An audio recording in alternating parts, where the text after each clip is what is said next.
그들이 이 말을 듣고 마음에 찔려 그를 향하여 이를 갈거늘 스데반이 성령 충만하여 하늘을 우러러 주목하여 하나님의 영광과 및 예수께서 하나님 우편에 서신 것을 보고 말하되 보라 하늘이 열리고 인자가 하나님 우편에 서신 것을 보노라 한데 그들이 큰 소리를 지르며 귀를 막고 일제히 그에게 달려들어 성 밖으로 내치고 돌로 칠세 증인들이 옷을 벗어 사울이라 하는 청년의 발 앞에 두니라.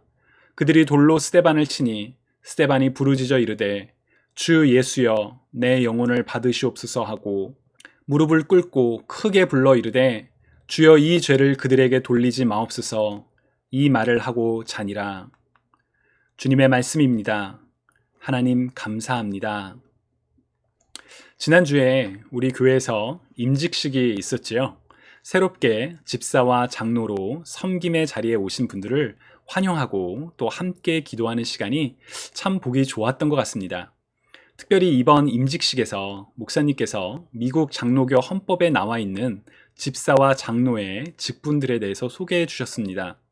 아마 어떤 분들께는 조금 낯선 그런 내용이 아니었을까 싶기도 합니다. 부끄럽지만 저는 교회 헌법을 공부하기 전까지 집사와 장로 등 교회의 직분에 대해서 제가 좀 오해를 했던 적이 있습니다. 예를 들어 이제 어느 정도 나이가 되면 다 집사가 되고 또 장로는 아주 특별한 사람들만이 될 수 있는 자리라고 생각을 했었습니다.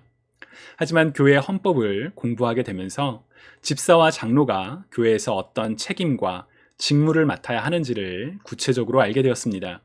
그리고 그 결과 교회의 직제 사역은 명예 혹은 발언권을 위한 자리가 아니라 그리스도의 몸된 교회를 더욱 풍성하게 할 수 있도록 사역으로 부름받는 자리, 아니 책임이라는 사실을 알게 되었습니다.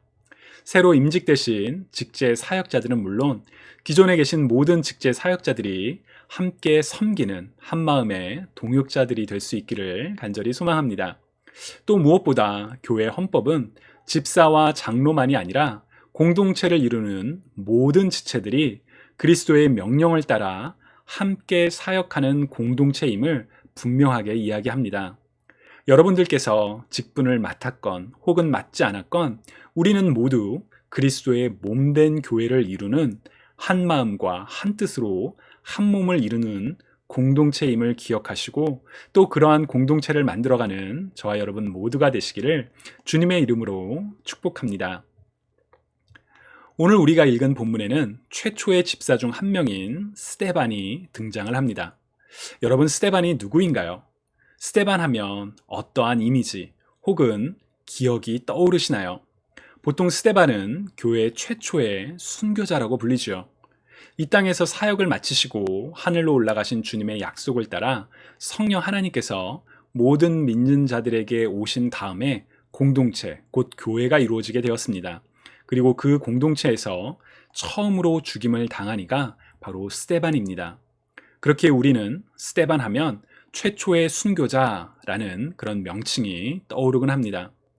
그러나 성경에 기록된 스데반의 이야기는 우리에게 초대교회와 또 신앙에 대해서 참 많은 그리고 참 중요한 것들을 이야기합니다.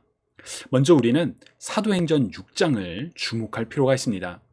여러분 이전까지 우리 사도행전 이야기 계속 해왔었는데요. 혹시 기억나시나요?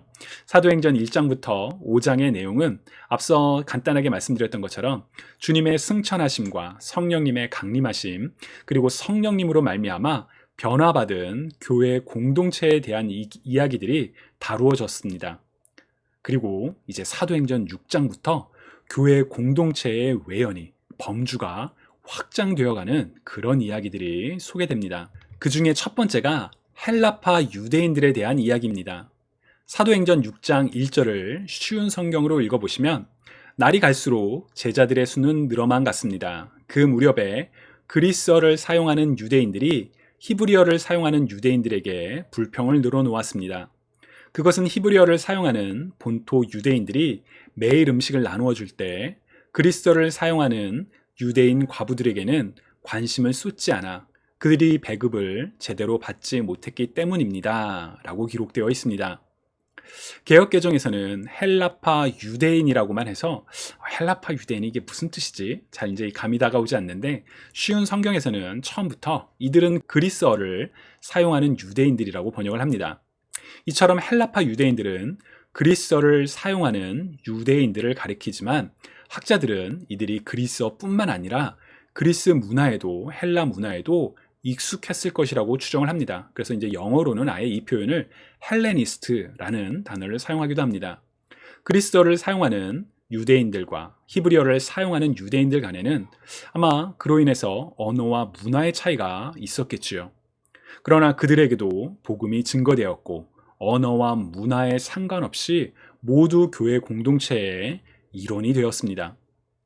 문제는 다양한 혹은 서로 다른 이들이 함께 할 때 본의 아니게, 의도는 아니지만 일부가 소외를 받게 되는, 차별을 받게 되는 그런 일들이 발생할 수 있다는 점입니다.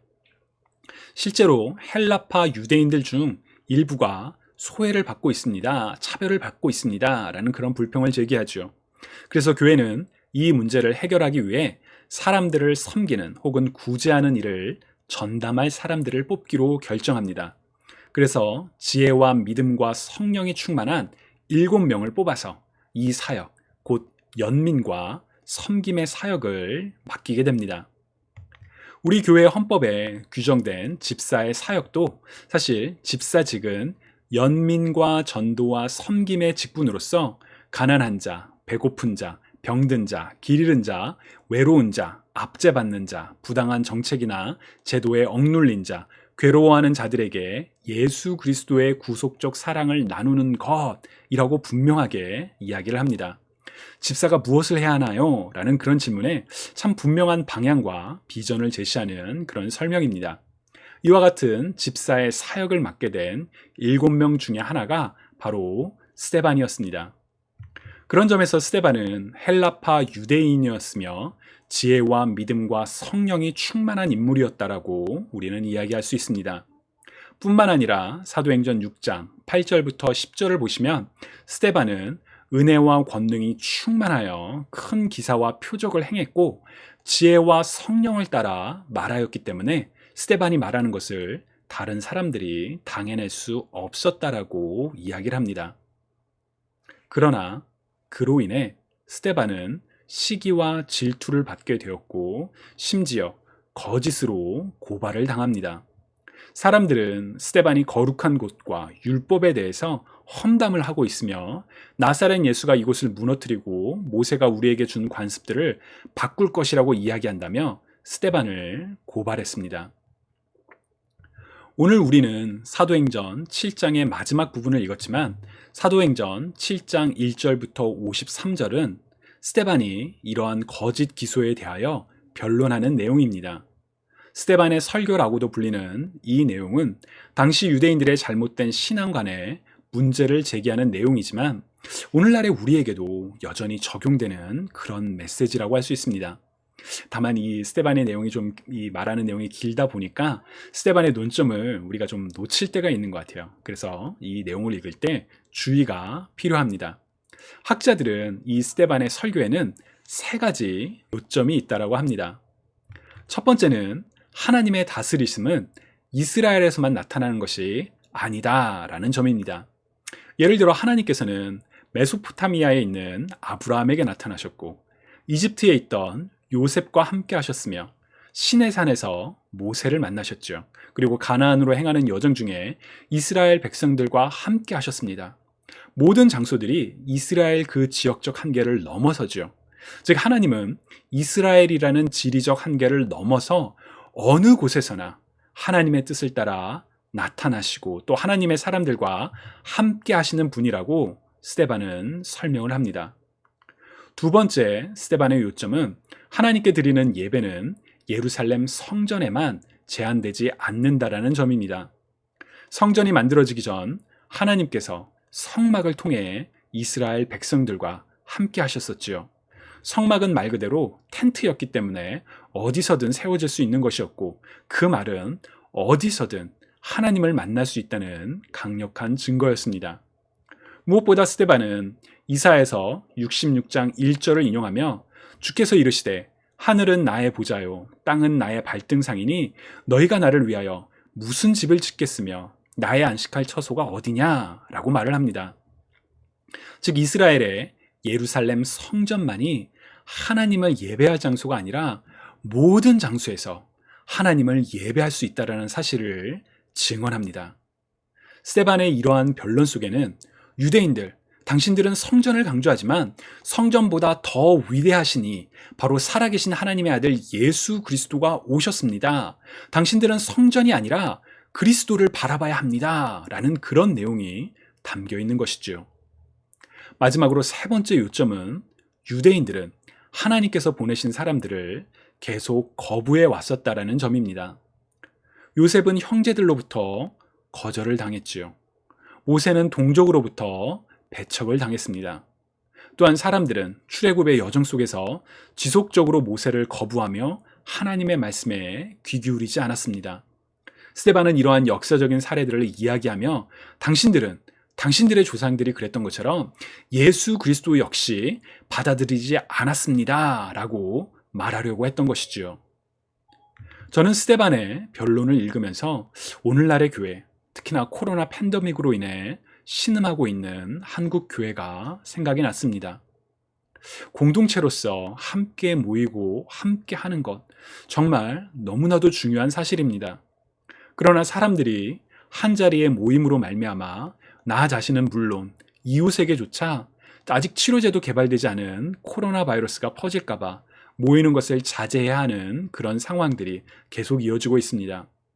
문제는 우리들의 신앙이 일부에게 교회 건물에 모인다라는 그 내용이 신앙의 근간이었다라는 점에 있습니다. 하나님께 예배하기 위해서는 교회 건물에 모여야 하고 하나님께 기도하기 위해서는 교회 건물에 모여야 한다. 심지어 당신의 종교가 무엇입니까? 라는 질문에 저는 예수 그리스도를 믿습니다. 라고 대답하기보다는 저는 교회에 다녀요. 라고 대답을 하곤 했죠. 교회는 건물이 아니라 우리 자신임에도 불구하고 교회 건물에 다니는 것이 나의 종교요, 신앙이라고 생각해 왔습니다. 그러다 보니 모이지 못하는 상황에서 개인과 공동체의 신앙이 위협을 받게 되었습니다. 교회 건물에 가지 못하는데 하나님을 어떻게 내가 살아가는 공간에서 예배해야 할지, 어떻게 기도해야 할지 모르니 신앙이 흔들리는 일들이 일어난 것이죠. 그리고 이 기간이 길어지자 일부 교회는 이제는 우리는 더 이상 참을 수 없습니다. 정부의 방역 방침을 정식으로 거부합니다. 이제는 전쟁을 선포합니다. 라는 표현까지 사용을 하고 있죠. 그리고 이러한 교회의 모습을 보며 일반인들은 교회라는 집단에 대하여 더욱더 부정적이고 비판적인 입장을 취하는 것을 보고 있습니다. 참 안타까운 일이라고 생각을 합니다. 그런 점에서 2000년 전 스데반의 설교, 곧 하나님께서는 특정한 장소에만 계시는 분이 아니시며 성전에서만 하나님을 예배할 수 있는 것이 아니라는 메시지는 바로 오늘을 살아가는 우리를 향한 메시지가 아닐까라는 생각마저 들기도 합니다. 한편 스데반의 변론은 아직 예수 그리스도에 대해서 직접적으로 증언하기 전이었음에도 사람들은 자신들의 조상들의 잘못을 지적하는 스데반의 말에 화를 내고 그를 붙잡아 성 밖으로 내치고 돌로 쳐 죽였습니다. 그 과정이 바로 오늘 우리가 읽은 본문이지요. 여러분이 만약 이때의 스데반이라면 여러분들께서는 어떠한 마음으로 자신을 거짓으로 고소하고 핍박하는 이들을 바라보셨겠습니까? 저는 이 질문을 저도 한번 생각을 해봤는데요. 저는 좀 솔직히 억울했을 것 같습니다. 거짓으로 고소당하는 것도 억울하고 자신의 한 말에 한치도 거짓이 없음에도 그로 인해 미움받는 상황이, 심지어 끌려가고 돌을 맞게 된 상황이 너무 억울했을 것 같습니다. 그리고 상황이 이 지경이 되었음에도 하나님께서, 전능하신 하나님께서 문제를 해결해 주시지 않는 것 같아 더 서럽고 속상했을 것 같기도 합니다. 여러분들은 어떻게 생각하시나요? 그런데 스데반은 저의 상상과는 전혀 다른 모습을 보여줍니다. 저는 이 스데반의 모습이, 특별히 그가 행동한 세 가지의 반응이 바로 우리가 누군가로부터 미움을 받거나 혹은 어려움에 처했을 때 기억하고 그리고 마땅히 닮아야 할 모델로 삼아야 할 행동이라고 확신을 합니다. 그 세 가지의 반응 여러분들과 함께 나누고 싶습니다. 첫 번째 스데반의 반응은 하나님을 바라보는 것이었습니다. 하나님을 바라봤어요. 54절과 55절을 보시면 사람들은 스데반을 향하여 증오와 분노를 뽑아냈지만 스데반은 그들을 바라보지 않았습니다. 그리고 하늘을 우러러 즉 하나님을 바라보았지요. 저는 누군가의 갈등 상황에서 혹은 핍박과 박해받는 상황에서 가장 먼저 우리가 취해야 하는 태도가 바로 이 모습이라고 확신합니다. 하나님을 바라보는 것입니다. 자신을 향하여 거짓과 비난과 증오를 쏟아내는 이들을 바라보는 것이 아니라 만물을 다스리시며 모든 것을 아시며 모든 것을 주관하시는 하나님을 바라보는 것. 주님이 사랑하시는 여러분, 혹시 여러분 주변에 여러분을 괴롭게 하는 누군가가 있습니까? 그를 바라보지 마시고 하나님을 바라보시기 바랍니다.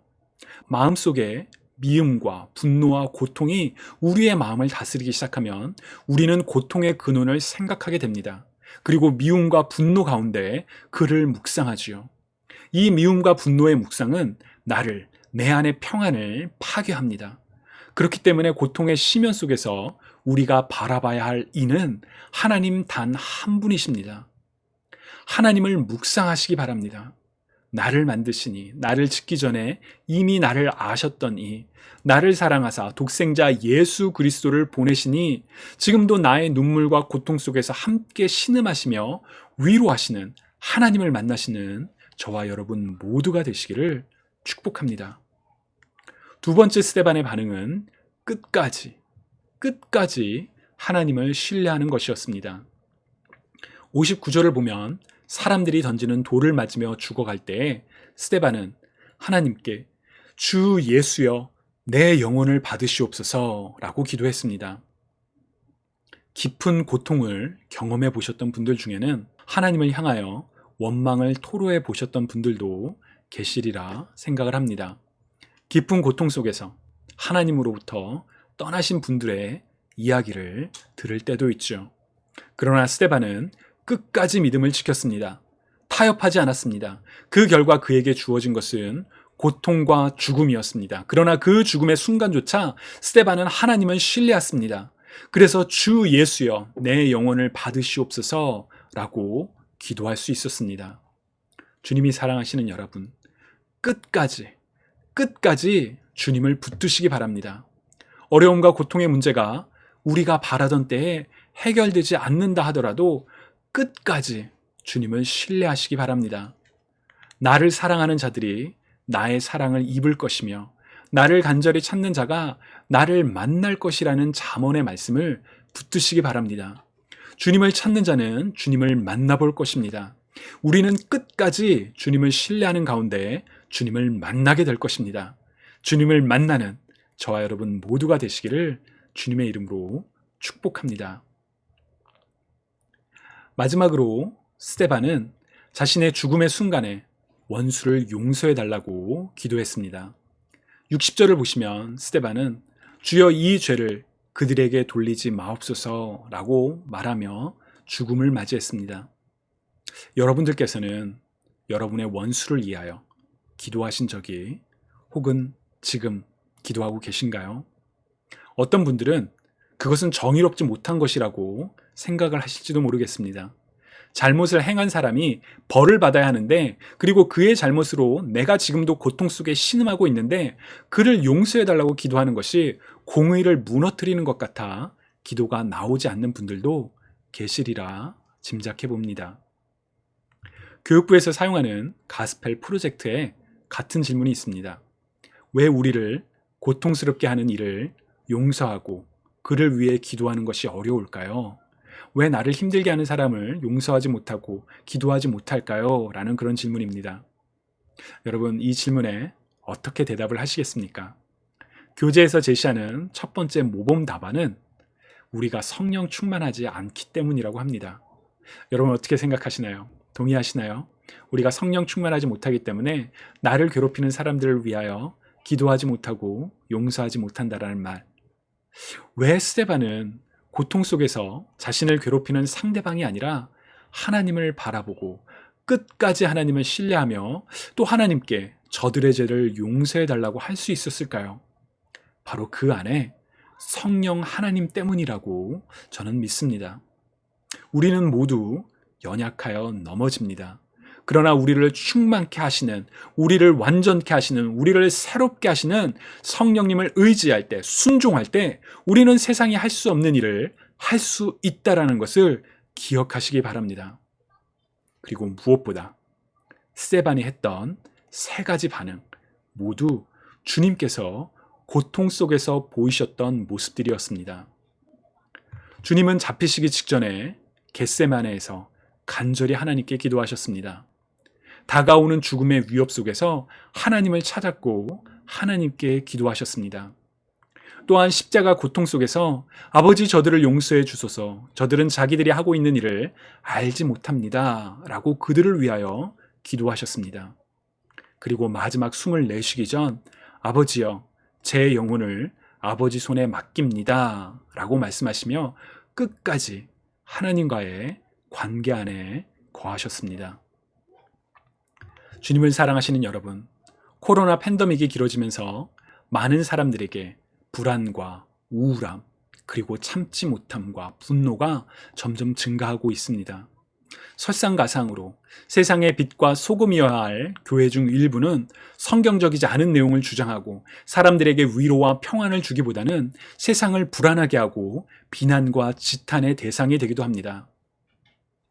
그러나 이러한 혼란과 어려움의 시기이지만 우리는 그리스도의 제자로서 성령을 받은 하나님의 딸과 아들로서 어떻게 살아가야 할지 성경은 분명하게 우리에게 이야기합니다.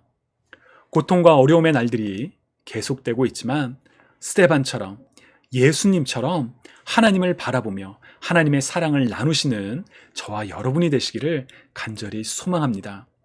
여전히 코로나 팬데믹의 출구는 아직 보이지는 않지만 이 어려운 시기를 믿음 안에서 이겨내므로 더욱더 주님을 닮아가는 저와 여러분 모두가 되시기를, 또 세상 속에서 빛과 소금의 역할을 다하는 공동체가 되기를 주님의 이름으로 간절히 축원합니다.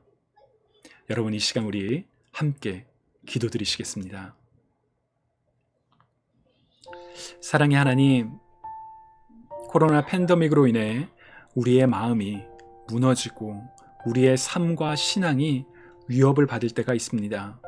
주님, 비록 어려운 시기이지만 우리가 이 어려운 시기를 정말 더욱더 하나님을 끝까지 신뢰하는 가운데, 우리 안에 성령님을 의지하는 가운데 정말 믿음으로 이겨낼 수 있도록 주님 우리를 축복하여 주옵소서. 우리를 미워하느니, 우리를 박해하는 이가 있다면 주님, 스데반이 그랬던 것처럼, 예수님께서 그러셨던 것처럼 정말 그들을 용서하기를 기도하고 그들이 아니라 하나님을 바라보며 우리는 끝까지 하나님을 붙드는, 하나님의 은혜 안에 거하는 우리가 되게 하여 주옵소서. 주님, 우리로 하여금 세상 가운데 선포할 하나님의 말씀을 분명히 알게 하시고 우리의 말뿐만이 아니라 우리의 행동으로, 우리의 삶으로 세상 속에서 빛과 소금의 역할을 다하는 우리가 될 수 있도록 우리를 인도하여 주옵소서. 살아계신 예수 그리스도의 이름으로 기도드립니다. 아멘.